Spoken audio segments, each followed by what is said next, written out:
episode of Mental Health is Horrifying. I'm your horror Barbie host of Darkness, Candace Green, psychotherapist and all-around spooky bitch, podcasting from my bat-filled cave in Toronto, Canada. As you curate your Halloween watch list this year, do you ever feel like everything is all like slash this, stab that, and buckets of blood this, and projectile vomit possession that? I mean, how many explorations of the impacts of intergenerational trauma via intense horror violence do we really need? It can all be so much, so serious. So let's lighten things up. Man, don't you ever just want to have a laugh? Life is hard enough, am I right? On this second Halloween episode of Spooky Season, I want to talk about Scary Movie, the iconic horror comedy that changed the game once again for horror in an extra super meta way through its hilarious parodies of our favorite scary movies. Okay, so let's get right into it. Let's check out Scary Movie and the function of laughter as we navigate the horrors of our lives. Hello? Wanna have a little fun? Who's this? Do you like scary movies? You thought the terror was over. If you believed the nightmare was finished, Ow! Ow! you were right. From the people who had nothing to do with Scream, Has it crossed your mind that your boyfriend was murdered and you're next? No way! they didn't make the rules. Oh my god, he's dead! They're just too stupid to follow them. We have to call the police! No way! I ain't going to jail! It's okay, I'm fine. We'll get rid of the body! I'm gonna tell y'all the rules to survive this situation. Rule number 1. Don't answer the phone. I'm in the house. Do you know where I You're behind the couch. I can see your feet. am? What? Don't talk to reporters. The press only wants to interview the most ignorant person they can find. Oh, geez! First cops, now this? And whatever you do, don't be afraid to rise to the occasion.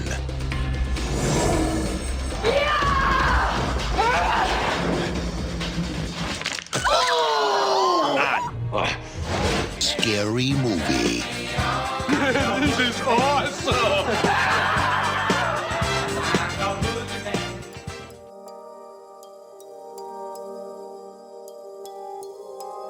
It's hard to provide a summary of Scary Movie because it's basically a series of vignettes that poke fun at many of our favorite horror movies, but suffice to say that a year after disposing of the body of a man they accidentally killed, a group of dumb teenagers are stalked by a bumbling serial killer.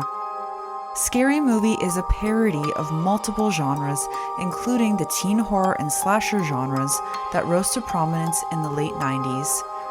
2 Kevin Williamson films are given priority spoofing, including Scream and I Know What You Did Last Summer, and other notable mentions including Halloween, The Shining, Friday the 13th, Shakespeare in Love, Titanic, the What's Up campaign by Budweiser, The Sixth Sense, The Blair Witch Project, The Matrix, and Buffy the Vampire Slayer.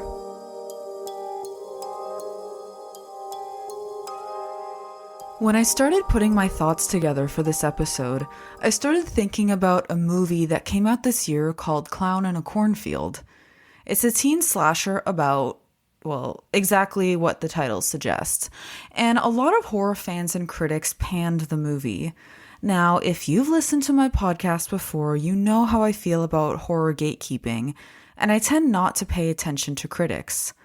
But there were also some really great points raised about this movie within the horror community, like the fact that Clown in a Cornfield is very much a starter or entry horror movie for young or emerging fans. It's pretty lighthearted, it's silly, and it's a great way into the genre for those who are interested, but don't quite have a taste for something more hardcore or intense. This reminded me of my own experience with Scary Movie when it came out in the year 2000. Oh, what an absolute time, guys. I was there during Y2K, and let me tell you, it was the best. I understand the nostalgia right now, but I digress. I was a little baby teenager when this movie came out, and I was just starting to dip my toes into horror movies. But being the sensitive angel that I was, / still am, I wasn't ready to fully jump in. So a lot of the movies that Scary Movie parodies, I experienced them for the first time through the silly kid glove lens of Scary Movie before watching them. In a way, it made it easier for me to watch the much scarier movies that it parodied, like The Exorcist or The Shining, for example. Scary Movie was produced by the same production studio that released Scream, knowing that they had something hot on their hands. The title Scary Movie was actually the original working title for the project that would eventually become the iconic movie Scream. The screenplay was developed by Sean and Marlon Wayans, who basically became legendary after Scary Movie and its ensuing sequels, along with the hilarious movie White Chicks. Scary Movie was a massive hit for Miramax. It was even bigger than Good Will Hunting. It became a massive cultural icon for how it spoofed many popular teen horror movies and other pop culture touchpoints, spawning 5 movies total in the franchise to date.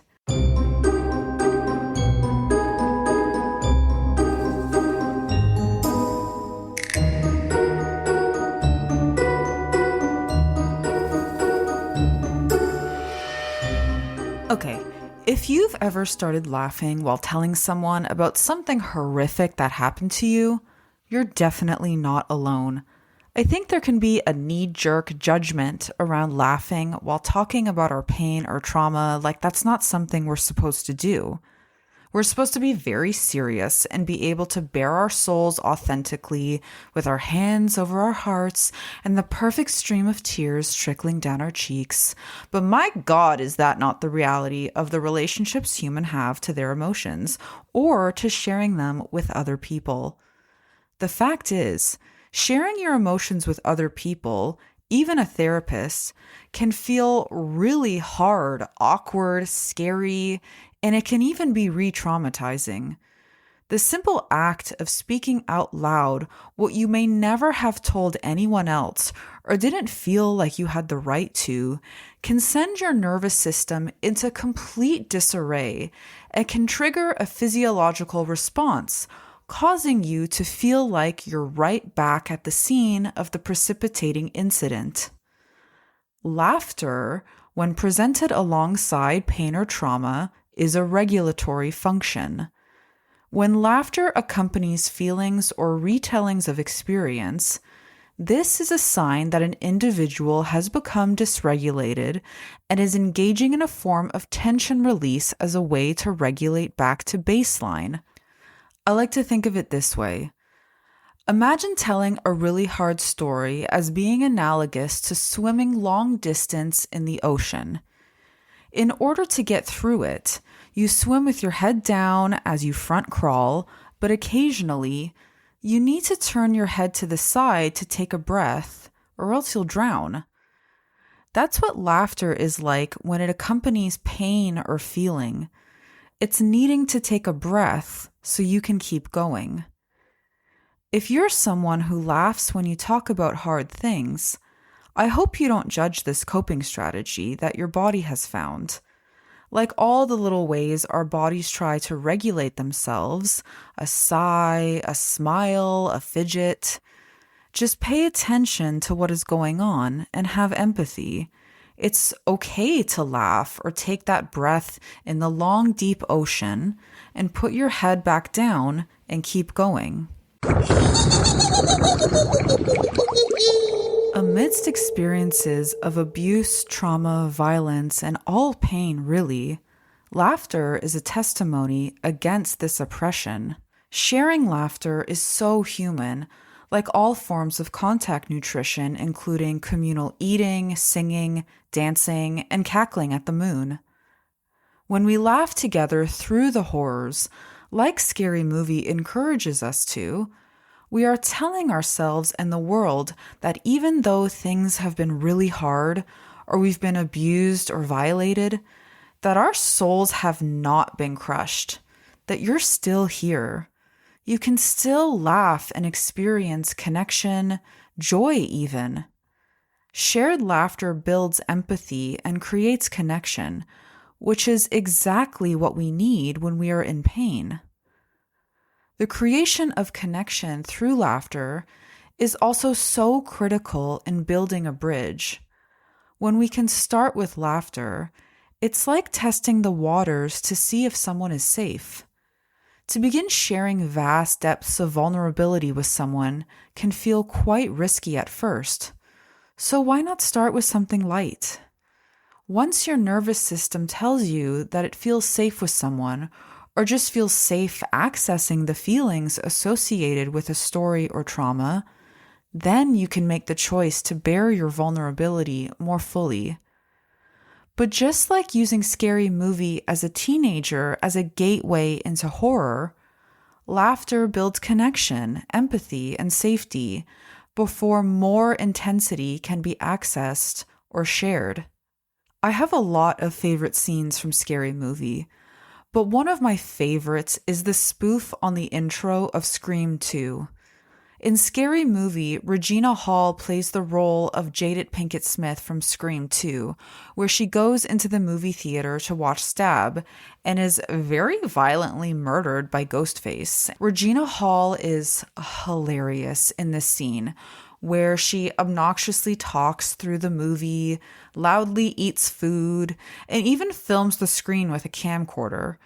The people in the theater get so mad at her that they violently kill her, although Scary Movie somehow had a way of making it really funny.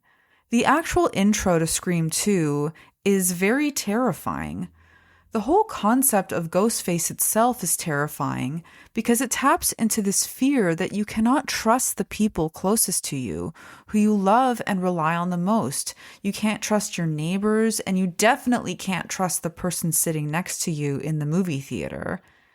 They are the ones in each and every iteration of Scream who betray and kill you.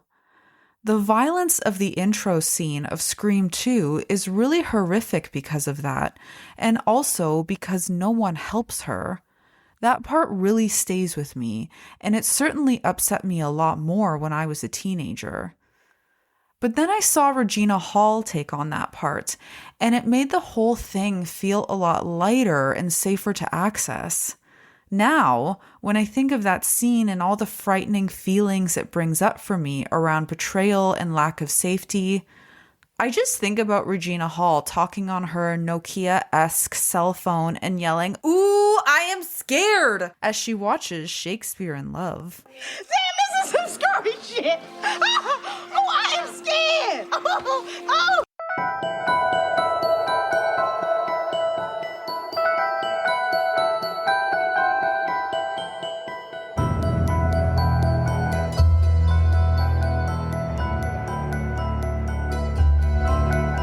One of my favorite things about Halloween is how silly it is. It's the most fun holiday by far, and it's an opportunity to literally laugh in the face of the things that we are most afraid of.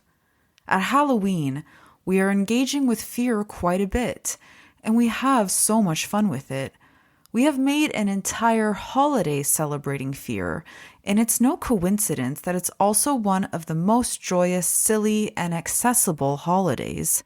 We put up scary decorations, visit haunted attractions, watch scary movies, wear scary costumes, frolic in the dark, and otherwise welcome experiences of fear. We are engaging with our fear in a safe way, and as we do this, we are performing a necessary mental health function called fear extinction. Think of fear extinction a little bit like exposure therapy.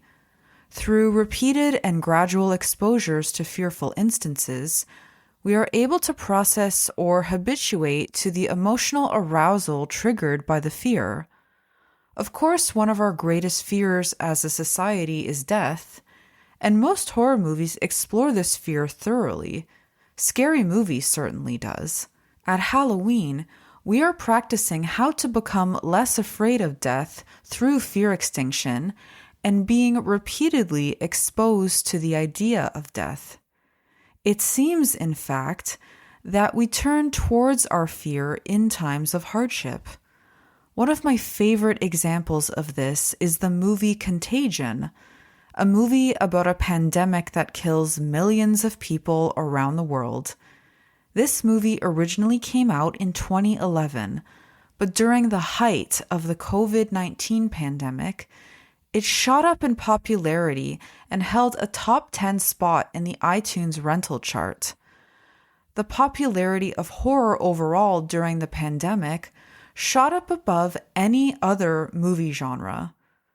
A study published in Personality and Individual Differences found that fans of horror films experienced less psychological distress during the pandemic, higher levels of positive resilience, and that fans of prepper genres in particular, which includes things like alien invasion, apocalyptic, and zombie films, exhibited both greater resilience and preparedness.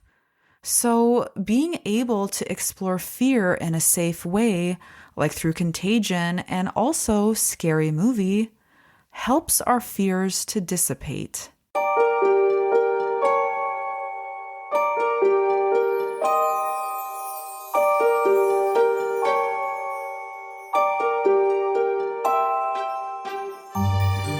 While laughter can play a vital role in helping us to cope with and connect through our pain, I also need to give my good therapist spiel about when relying on humor too much can turn towards emotional avoidance or when it can indicate shame. While laughter can be a joining function, if it is used to constantly deflect from acknowledging or exploring experiences of suffering, this can sometimes indicate that the discomfort felt around the experience is overwhelming, and that someone is rejecting the experience or any associated feelings altogether. Someone might self-blame for experiencing abuse or trauma, and laughter might communicate shame, while also preventing any further exploration of the trauma. If they don't protect themselves or deflect with laughter, they risk connecting to intense feelings of rage, despair, disappointment, or sadness that they lack the internal resources to navigate.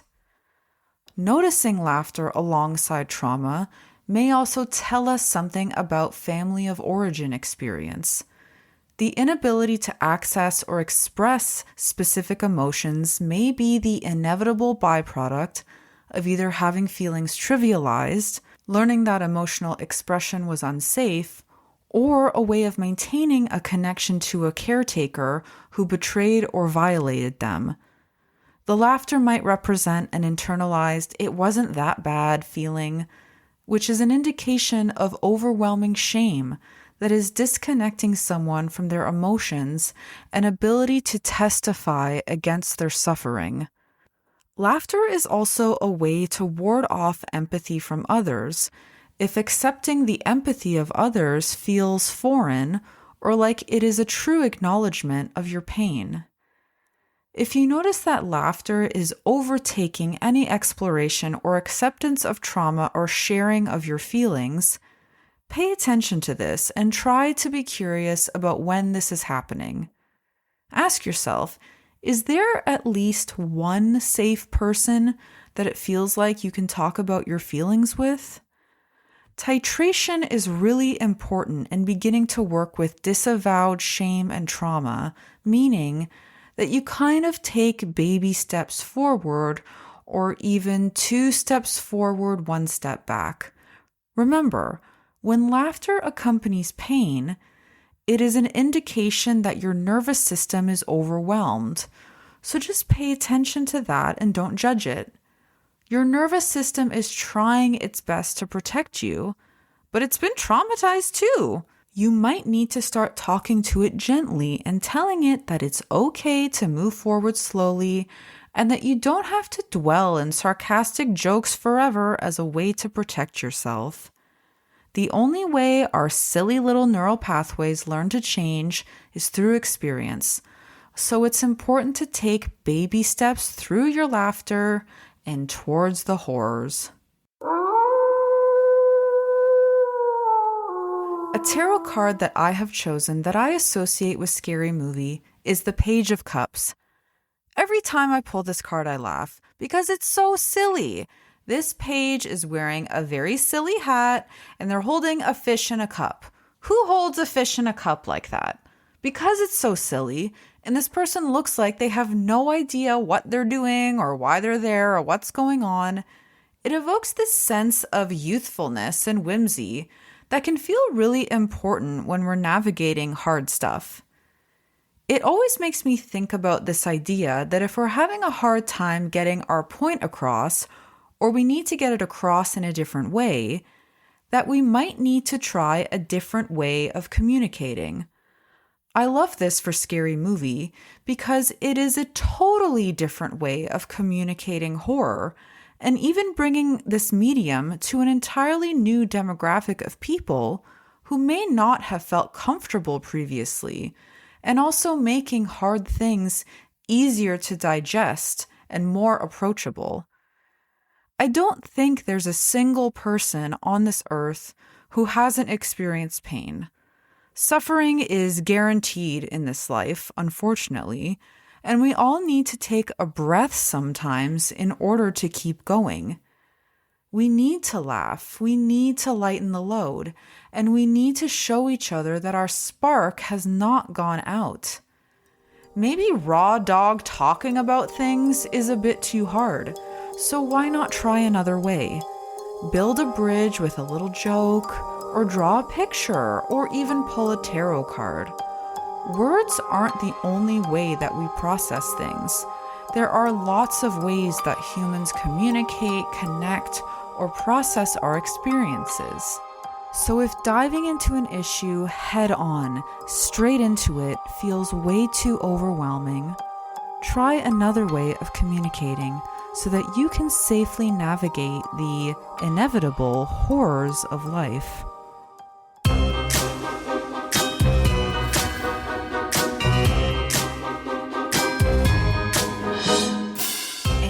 That, my ghouls, is the story of Scary Movie and how laughing can help us cope with the horrors of our lives.